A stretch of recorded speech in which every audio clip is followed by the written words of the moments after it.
प्यारे बच्चों, प्यारे तुम लोग नहीं, बहुत साफ सुथरे लगते हैं, प्यारे कह सकते हैं। मेरे प्यारे बच्चों, ध्यान से एक बात आप समझ लें कि यू आर वेरी लकी कि आप ग्रामर पढ़ रहे हैं। ग्रामर में एक बहुत इंपॉर्टेंट चीज पढ़े जा रहे हैं, टेंस। क्योंकि टेंस को अगर हम पूरे लैंग्वेज की धुरी कह दें, धुरी समझते हैं, एक्सिस, इसके ऊपर पूरा घूमता है, केंद्र है ना। अगर आप टेंस को प्रॉपर्ली समझ गए तो आपको इंग्लिश लैंग्वेज में लिखना हुआ, पढ़ना हुआ, बोलना हुआ, बताना हुआ बहुत ही सही रहेगा, बहुत ही सटीक रहेगा। ठीक है, तो टेंस को आप लोग समझना शुरू करें। माइंड का ढक्कन है ना, खोल दीजिए बिल्कुल और समझिए। देखिए, मैंने आपके सामने इसीलिए लिख दिया कि टेंस का मतलब समय और टाइम का मतलब समय। अब आप कहेंगे, मान लीजिए कोई कुतर्की बैठा हो तो कह रहे जब दोनों का समय होता है तो टेंस क्यों लाया गया, टाइम से ही काम क्यों नहीं चला लिया गया? भाई दोनों का समय होता है। नहीं बच्चों, कुछ तो होता है डिफरेंट ना, अदरवाइज टाइम से ही काम चल जाता। दोनों का समय होता है।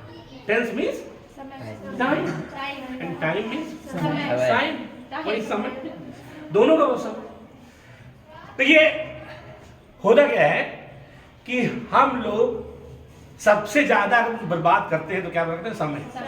सुबह से शाम तक टाइम ही किल करते हैं। ठीक है, अब बहुत लोग तो ऐसे ही हैं कि जरा भी दर्द नहीं होता है। भगवान गाँव में देखो सब बात कर रहे हैं, गप लड़ा रहे, कुछ कर रहे, तो हम लोग सबसे ज्यादा समय ही बर्बाद करते हैं।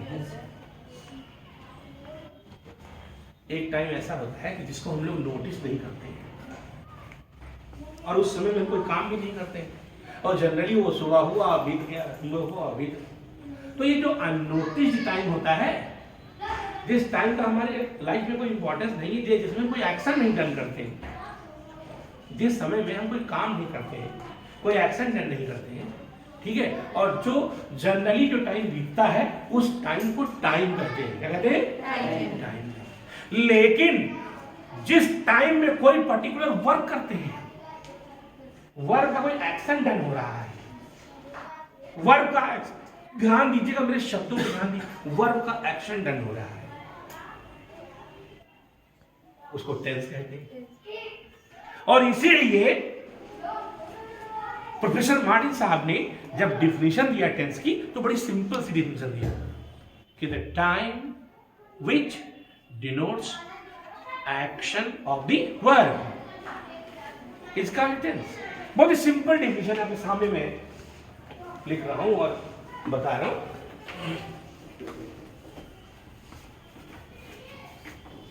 बहुत ही सिंपल डिफिनेशन है tense.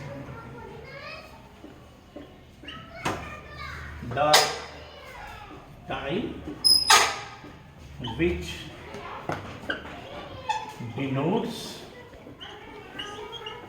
action, A-C-T-I-O-N, action of verb is called tense। देखिए बच्चों, मतलब हाँ, जैसे है ना कि सुबह से शाम तक जो समय आपका व्यतीत हुआ, जिसमें आपने कोई नोटिस वर्क नहीं किया, कोई वर्क का एक्शन घटित नहीं हुआ, तो वो टाइम। और मान लीजिए कि आपने 2 to 4 आपने पढ़ाई की, वो टाइम, तो एक वर्क का एक्शन हो गया, वो टेंस हो गया। बस यही सिंपल सा फंडा इसका है कि जब किसी वर्क का एक्शन टेक प्लेस होता है, जिस टाइम में, यानी जो टाइम किसी वर्ब के एक्शन की तरफ संकेत करता है उसे हम टेंस कहते हैं, और जो नहीं संकेत करता है वो टाइम, सिंपल टाइम। यही डिफिनेशन है कि tense the time which denotes,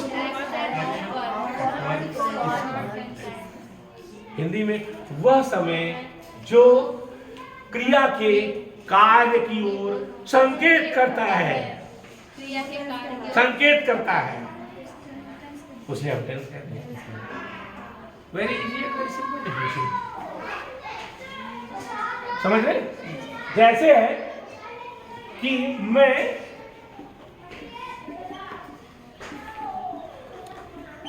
बाजार गया, इसका ट्रांसलेशन हो गया कि I went to the market. अब आप देखिए, मतलब मैं बाजार गया, यानी ये जो वर्ड का एक्शन है पास्ट एक ऐसे टाइम की तरफ संकेत कर रहा है जो टाइम बीत गया, है ना? तो अब इसका मतलब कि ये टेंस है और टेंस में पास्ट है। समझ रहे? अब जैसे कि वह पत्र लिखती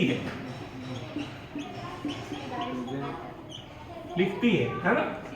हाँ, शी राइट्स अ लेटर। तो वह एक पत्र लिखती है, तो यानी वर्ब का एक्शन संकेत कर रहा है कि वर्तमान समय में ये काम हो रहा है। ठीक है, तो ये प्रेजेंट टेंस हो। अब मान लीजिए ये है कि वह स्कूल जाएगा, तो हो जाएगा कि he will go to the school. ठीक है, तो फर्स्ट सेंटेंस में बीते हुए एक्शन की तरफ संकेत किया वर्ब ने, टाइम ने, है ना? टाइम ने वर्ब के बीते हुए एक्शन की तरफ संकेत किया। सेकेंड सेंटेंस में टाइम ने प्रेजेंट एक्शन की तरफ संकेत किया। थर्ड सेंटेंस में टाइम ने आने वाले फ्यूचर एक्शन की तरफ संकेत किया। तो इस प्रकार से जैसा मैंने बताया कि वह समय जो वर्ब के एक्शन की ओर संकेत करता है उसे टेंस कहते हैं। ये तीन प्रकार का होता है, यानी जो समय वर्तमान वर्ब के एक्शन की तरफ संकेत करे, प्रेजेंट हो गया। बीते हुए वर्ब के एक्शन की तरफ जो समय संकेत करे, पास्ट हो गया। आने वाले वर्ब के एक्शन संकेत करे, वो इट्स क्लियर। कल मैं डिवीजन पूछूंगा आप लोगों, है ना? ओके।